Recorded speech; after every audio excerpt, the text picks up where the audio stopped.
Alrighty, ladies and gentlemen, welcome back to Nick Talks. So, today I am talking about tipping culture, specifically in the United States. I don't know how it works everywhere else, but I do know how it works here.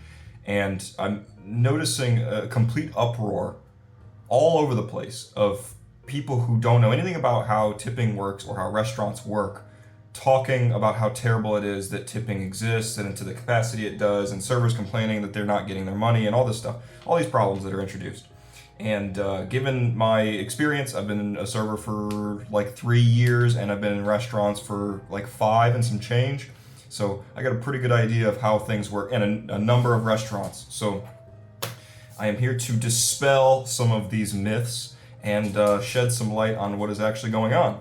So we're going to get into the whole tipping out the bar, tipping out the busser, you can lose money on tables. We're going to get into why can't restaurants just pay their staff more. We're going to talk about that. And then we're going to get into why can't you just include gratuity. And at the end, I'll round it out with what is generally good tipping, what is a normal practice, what does that look like. Cool? Let's begin. So I actually already recorded this video, but then I saw a short on YouTube that brought up something that I think is an interesting argument, but it completely sheds the light in the wrong direction of truth. It is apparently just coming out that servers have to tip out the bar and the busser for their sales, and meaning that if a table comes in and tips you nothing and has a bunch of drinks and whatnot, you can end up losing money on that table, which is true. That's 100% true. I've worked in restaurants with food runners and bussers, and I have had to tip them out. Sometimes you don't have that and you end up having to just tip the bar. Now, the things that are not mentioned in any of these videos is that, one, when you tip the bar, you don't tip them on your total sales. You only tip them on liquor sales. So if a table buys no liquor, buys no beer, buys no wine, you don't have to pay the bar anything for that, right? You still will have to pay a busser a small percentage. So the bar is usually around 5% of your liquor sales, and the busser is like 2 to 3% of total sales overall. And I will say that is money well spent, because if you have a busser or a food runner, you know how valuable that is to have someone taking care of one thing on your list. Because as a server, you have many things going on. It's not a particularly difficult job, but sometimes it helps to have someone putting out some fires for you. Now, the thing that none of these servers mention that I see popping up in articles and interviews and videos and stuff like that is that despite all of this, you make an insane amount of money. I've never worked a serving job where I make less than $150 to $200 on average a single day. And that is a 7 or 8 hour shift or less. I've walked out with several $100s off of an hour and a half to 3 hours of work. Many times, right? So you're putting in very minimal hours to have an income that is much higher than most entry-level positions, because you also have to remember that anybody can be a server. I've seen people that are 17, I've seen people that are 75, right? Anybody can be a server with no training whatsoever. You just have to go through the company's course. Now, obviously, fine dining in some places are a little bit more strict on who they hire, but most restaurants that can earn you a decent livable wage do not require any past history of employment in restaurants or anything like that. And you can get right in with very little training. And also, what I never hear mentioned is how easy it is, right? Now, I've had a number of jobs, including construction and mechanical contracting and retail and all different kinds of things all over the board. And all of these things have been by far multitudes more difficult and required more mental and physical energy than serving does. Now, don't get me wrong, there are times when you're a server you get your fucking ass whooped, right? But it's not all the time. It's not all the time, and sometimes there are even weeks to months where there's very little going on. And even then, you still make great money, right? Depending on your shift and stuff like that. But it's always, you're making at least $100 a day, right? And it's more than most entry-level positions. This is the main problem that I have, is that servers are all up in arms about how they don't get paid enough, and I wish, all these people that don't tip, which is extremely frustrating, I will admit. It sucks when you pour your heart and soul into a table and they leave you nothing because that's who they are. They don't have it, or they don't want to give it, or whatever it is. But still, statistically, you make money on every table. And you do very little work. I just take the food from the kitchen to the table, and I make sure the order's right, and I make sure everything's on time. and I make sure the guests have a good time, right? And I've employed both extremely friendly systems where I'm, creating rapport with the table, I'm creating a relationship, I'm making them have a good time, and I've done a business-only transaction where there is no jokes, there is no funny business, there is just, what did you order? I write it down, I take it to the computer, make sure everything's good, and I just focus on my job, and there's no laughy jokes. In both scenarios, I make good money. That kind of closes that out, right? To round off that point, yes, sometimes you lose money on the table, but regardless of how often that happens, you are always going to come out positive, and it's always going to be much more than many other people are fortunate enough to make, right? Especially for the work that you're putting in. It's not a particularly heavy workload, and the more you work, the more you get paid, right? It's a completely linear relationship. So I don't understand the complaints on I'm losing money when, yes, maybe on that table, but as a whole, you're still racking up so much money in the long run, right? Bringing us to our second point is, why don't the restaurants just tip their staff more? Which seems like a valuable argument. It seems valid. It seems, yeah, that makes sense. If they just paid their workers a livable wage, then this releases the customer of this moral dilemma of how much do I leave? Do I leave any? The service was shit, but I still should tip them. I don't want them to go home hungry, blah, blah, blah, right?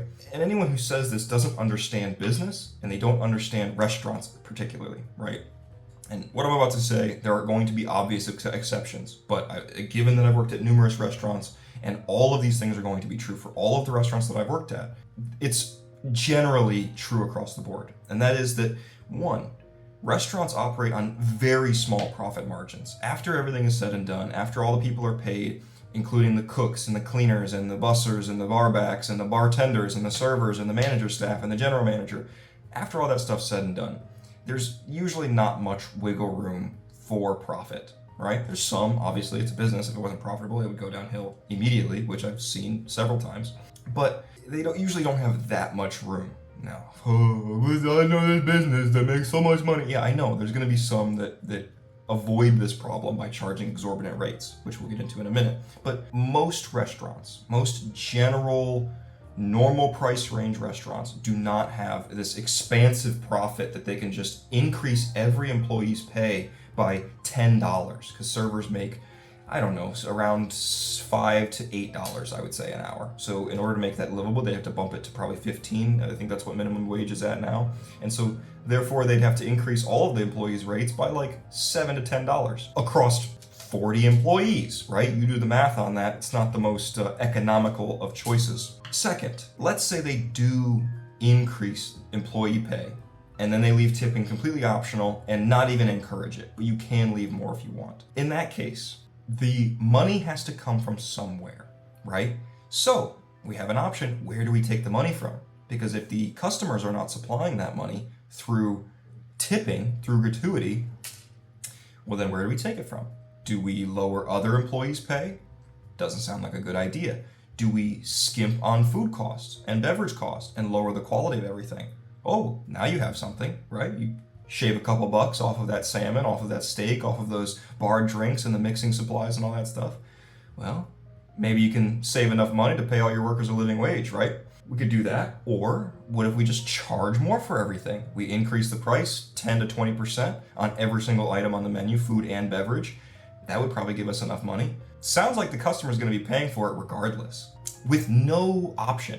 With tipping, you have a choice of how much to leave. But any of these other options, it takes the choice away from the customer, from the consumer, and it arguably makes their experience worse, and they still have to pay for it at a predetermined rate. So if you're happy paying more for shittier food, just so you don't have to tip somebody, or just so people make a living wage, which they already do, then by all means, start your own restaurant and you employ that and you let me know how it works. But I have a feeling that it's not going to go very well. Or they can skimp with less staff. Now, restaurants, for the most part, can run on a pretty bare bones system, right? You need a couple cooks, you need a couple servers. But if your restaurant is of any size, any substantial size over 5 tables, then there's going to be a rush hour and it's going to be hectic. And if you only have 3 servers and one of them is bad, which is mostly the case, then servers are going to have to lower the quality of their service to be able to reach more tables. That's just how it works. The more volume that you have to serve, the less quality with each individual and with each table. Again, just so that we can pay this entry-level staff more, we have to either cut food costs, increase prices, or ruin or lower quality experience for the customers just so that these people can get to more tables, right? It just doesn't make any sense to me. On paper, yes, why don't we just bump the numbers up? But you got to remember that this money has to come from somewhere. It doesn't just appear out of the ether and go into everyone's pockets. That's not how anything works. So then there's the question of included gratuity. Do we include gratuity? Is gratuity included wrong? Is it not? Is it suboptimal? What is the ratio here? I've worked in restaurants with included gratuity. I've worked in restaurants without it. And I've worked in restaurants that started without it and then got it at some point during. The plus side for gratuity that is already included onto the bill, meaning that there is a predetermined amount, usually around 18%, that is included at the end of your check. And it automatically adds onto the price, and therefore leaving the customer no choice but to pay that. The good thing about this is it does release the customer for any ethical and moral dilemma that comes from how much to leave or you have to leave any at all.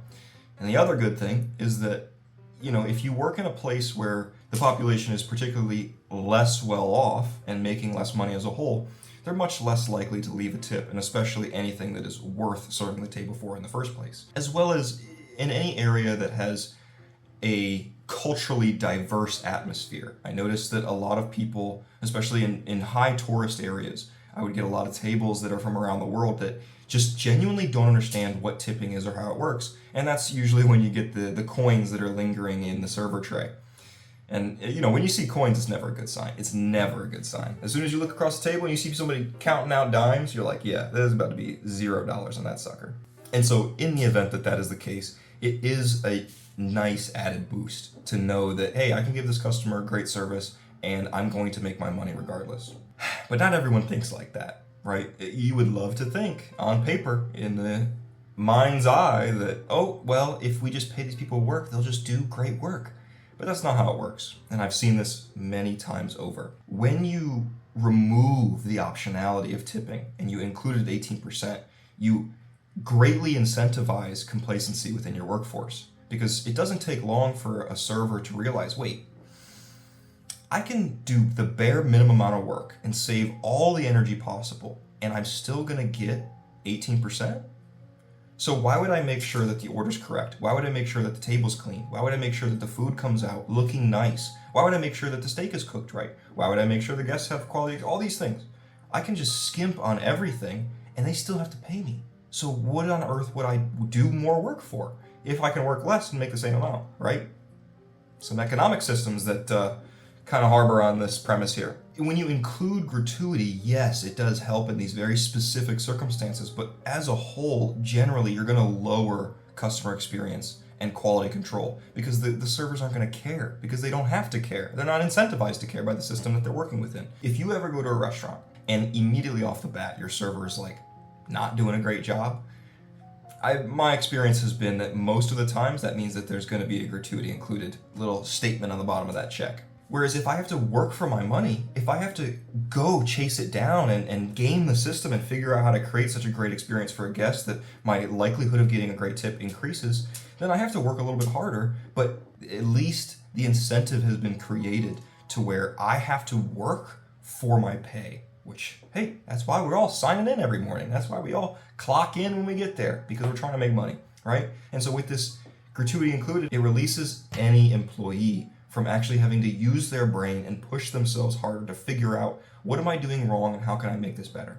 This also means that there is no other way to create a punishment or show your dissatisfaction with the service or the experience other than a formal complaint to the manager. Whereas now, without gratuity included, if I have a bad experience, I can leave $0. Or even more disrespectful is to leave like $1 on there. So they know they did a terrible job and you're just pity giving at this point. This actually is better than nothing because then at least it pays for the table, as we mentioned before. Sometimes you lose money on a table.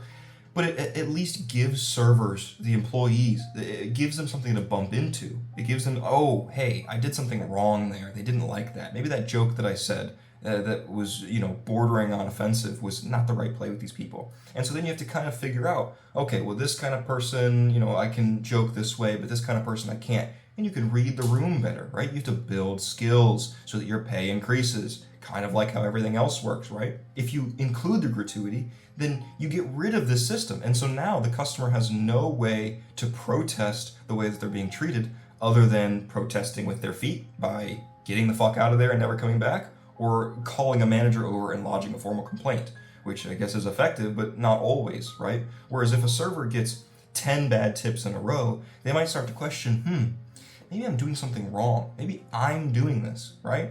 And that's kind of what everything is all about. You got to figure out how to work the system better, how to be a better person, how to be a better individual at your job, right? That's how you gain access to the higher levels of the system, essentially. And, on a more personal level, when you include gratuity, it destroys any possibility of the genuine interaction, the genuine gratitude of when a guest leaves a hefty tip on the table. Just because you did a great job, or you guys got along really well, or they reminded you of their nephew, or who fucking cares, right? That feeling of like, wow, I did something really right. This person really likes me. And the guest's feeling of like, hey, I really like this. I'm going to support them, right? That's such a genuine interaction that is completely destroyed most of the time by just as soon as they see that 18%, yeah, okay, it's already on there, right?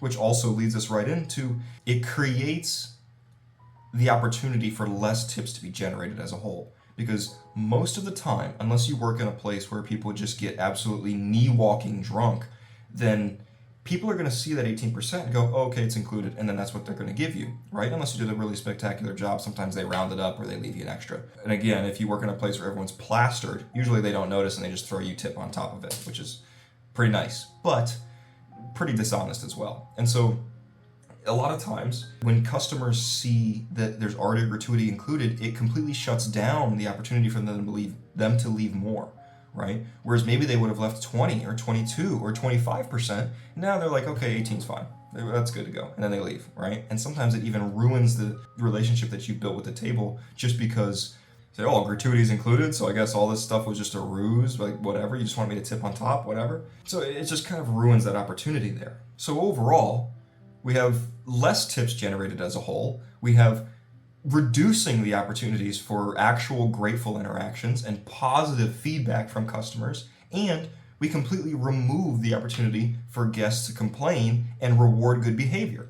And again, it creates this complacent work environment where staff does not have to work hard because why would they? Why would they if they're already getting paid, right? And so this is a part of this that just doesn't seem to resonate with anyone, and nobody in service or experiencing service can wrap their mind around this because they haven't seen it on the inside, typically. So, after all this, we have the things that nobody mentions. We have, yes, servers can lose money on tables, but they still make ass loads of money regardless. We have why restaurants can't pay their servers more. Some may be able to, but most can't afford it. And if they do, if they can, they're gonna have to skimp somewhere else. And then also we have the possible benefits as well as the most obvious drawbacks of including gratuity on the check. So after this, it's like, oh, what the hell? What do I do? What's going on? Oh, I don't know anything about tipping. Okay. So what is normal gratuity? What is expected? What is okay, right? What is, optional? What is the appropriate tip to leave? It's pretty standard. 18 to 20% of your total sale price for, pretty good service. If it's fine, you didn't have any negative experiences, they were pretty good, 18 to 20% is what anybody would expect, right? 15% if it was like, it was all right.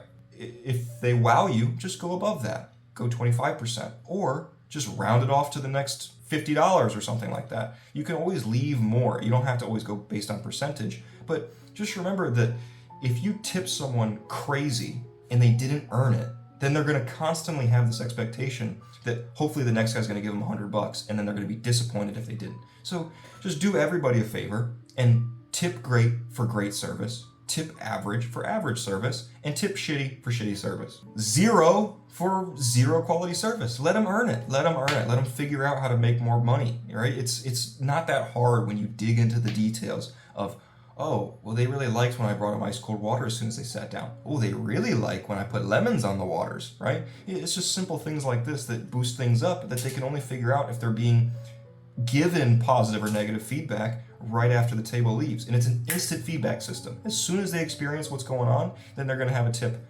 that reflects that. The problem at large, which has sparked this major debate, is the gratuity at gas stations and at Subway and at takeout places and at Starbucks, right?